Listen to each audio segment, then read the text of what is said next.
Yung toothbrush. Busit.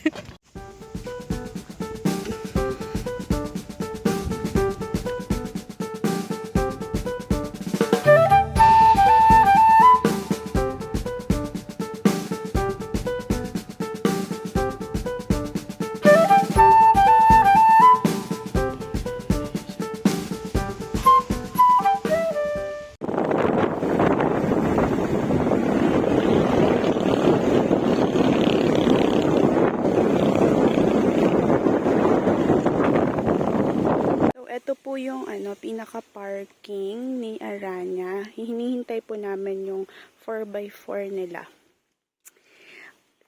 50 pesos po yung bayad para sa motor. Tapos kapag daw po 4 wheels is si Aranya daw po yung may sagot. 1, 2, 3. And also this one. Yeah.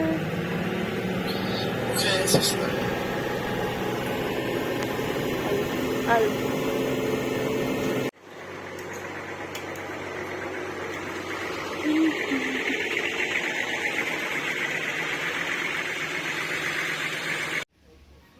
Meron po silang cabinet dito.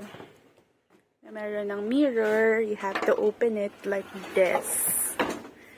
Yan. Meron na rin silang towel. And hotel supplies kit.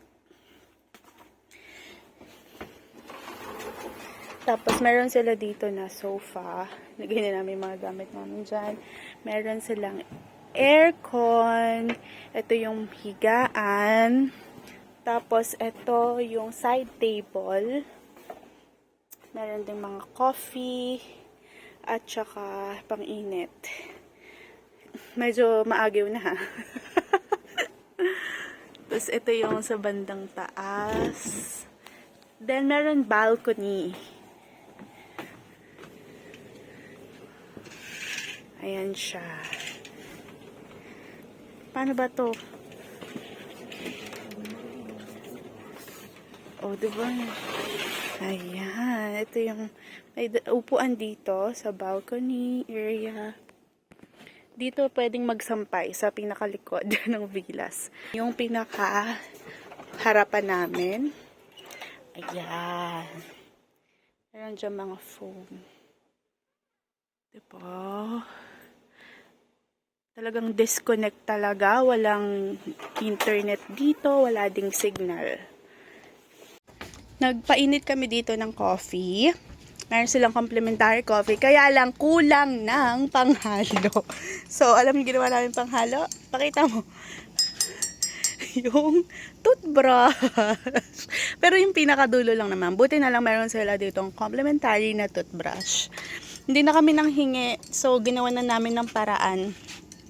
Hindi na kami nang hingi pa ng spoon. Busit. Malinis naman. Mayroong tissue. May trash can. At may flush. Basta. Ay, ang ganda dito. Hello, picture tayo. Ito yung sa mail.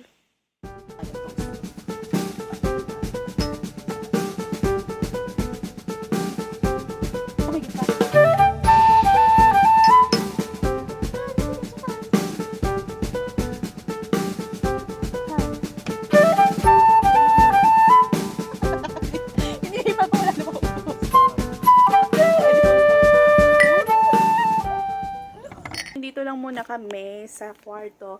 Mamayang 5:30, bale, susunduin po kami ng 4x4. Kasi mag-dinner, sobrang aga ng dinner, hanggang 6:30 yon. Medyo malayo kasi dito yung pinaka main restaurant nila.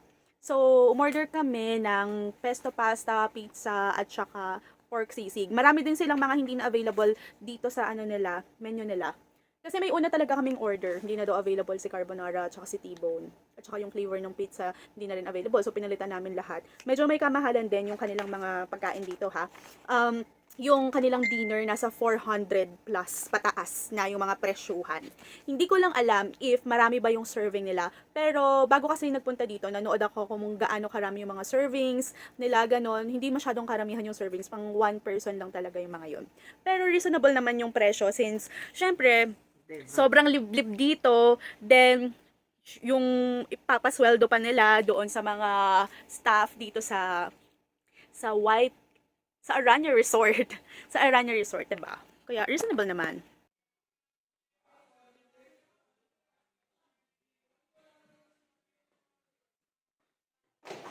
This is the pesto pasta. This is the sisi. That is the pizza. Nagdala ako ng lighter tsaka ng katol. Meron naman sila ditong lagayan ng katol. Alam mo kasi, lalo na paggabi, tapos pagbandang hapon na, dyan na simula yung naglalabasan yung lamok, mararamdaman mo, kinakagat ka na. Man ko ng birthday cake. Tapos ayaw sumindi. Supot. Wala, paano ka makakapag-wish? Wag na nga, tama na. Kunwari meron na lang. Kunya, tapos kunyari i-blow mo na. 1, 2, 3.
Ayan, mag-check out na po kami ng 12. Yung eye bags ko napakalaki, di kasi ako nakatulog. Tapos ito, napakasarap na tulog. Kamusta ang experience mo dito sa Aranya Resort? Okay lang. Talagang walang signal po, na-disconnect sa nature. Merong konting signal, pero hindi kayang manood ng movie. At saka hindi kayang maglaro. Pasulpot lang yung signal. Nihintay na lang namin yung susundo sa amin. Hatid sundo po kami dito nung 4x4. Masarap dito pag gusto mong tahimik. Tapos matulog lang ng matulog. Ako hindi ako nakatulog. Wisit. Masarap dito. Malamok nga lang tuwing hapon. Nagdala kaming katol. Tapos may pusa dito, kamukha ni Steven. Madaming pusa dito. Ching-chong. Ang cute. Ano kasi siya, singkit. Masingkit sa pusa, tapos dulin na. Ayan o. May hangin. Ang lakas ng hangin. Rinig mo. Tapos, kaninang umaga umambon, pero tumigil din naman. Pogi ko dito.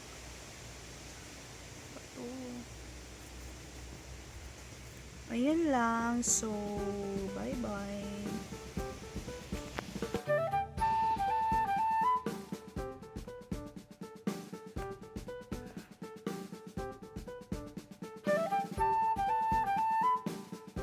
Punta tayo doon sa swimming pool.